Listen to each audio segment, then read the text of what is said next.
Now, the threat of war crimes charges is only one tool Western allies are hoping will manage Russia's aggression in Ukraine. Economic sanctions are another.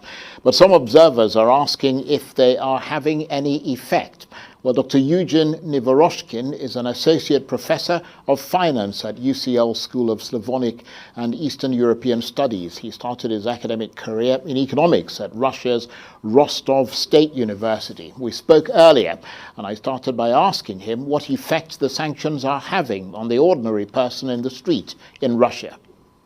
Imagine yourself now in the middle of Moscow, and you would hardly notice any effect of sanctions or the war on the life of major cities in Russia.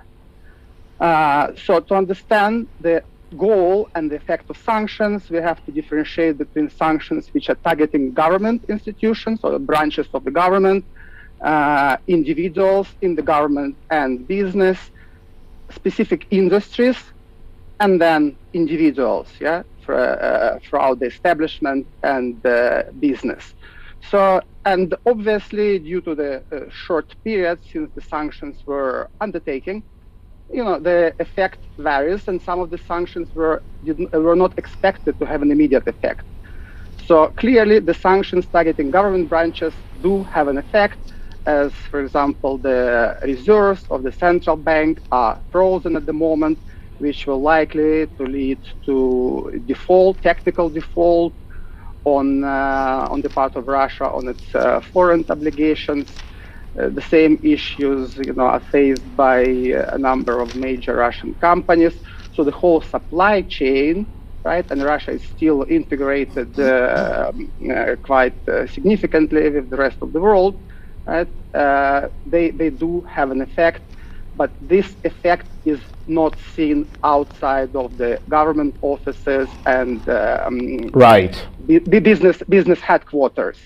Yeah, so given that the mass media is tightly controlled by the government, one can say that a lot of Russians are either blissfully unaware of what's going on or in denial, feeling, that it's safer to be silent or to explicitly support the government cause. Right. Well, you did mention that at least some of the sanctions are having an impact on the Russian government, but is it enough of an impact to change the course of Russian policy? Because, it is rather strange, isn't it, that Russia is still providing oil and gas to countries that are sanctioning it over its invasion of Ukraine.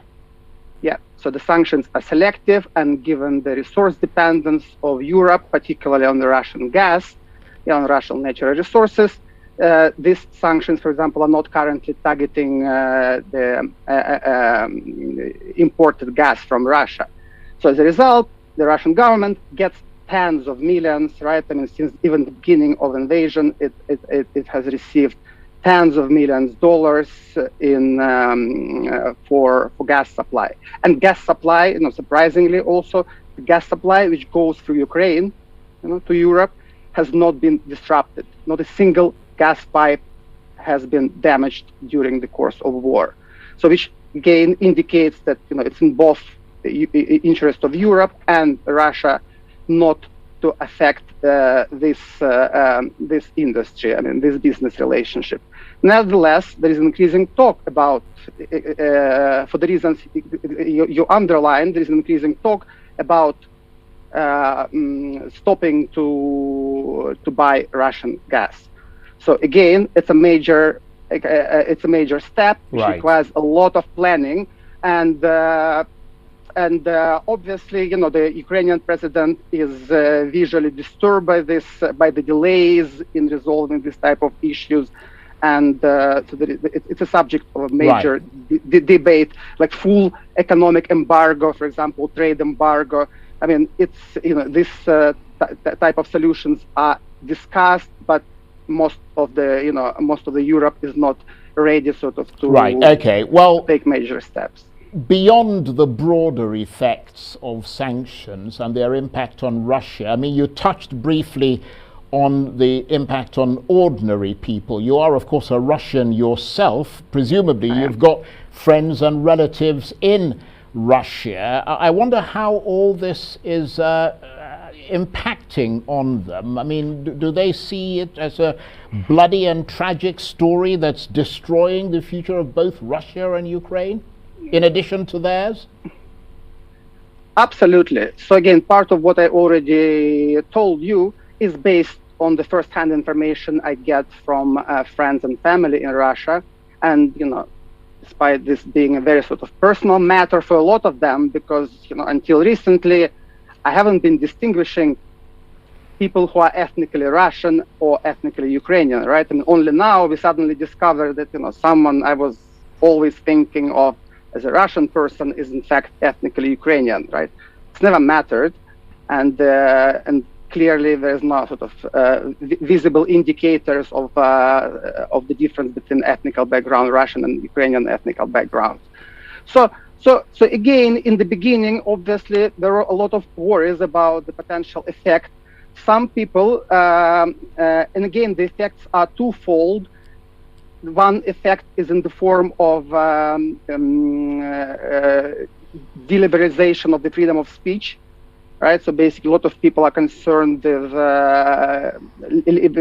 living in an increasingly illiberal country, and that leads them to think, potentially leaving Russia, moving abroad, etc. And a lot of people did that, exactly that. Right. Right. Or they feel that, in the current environment, their personal security is jeopardized.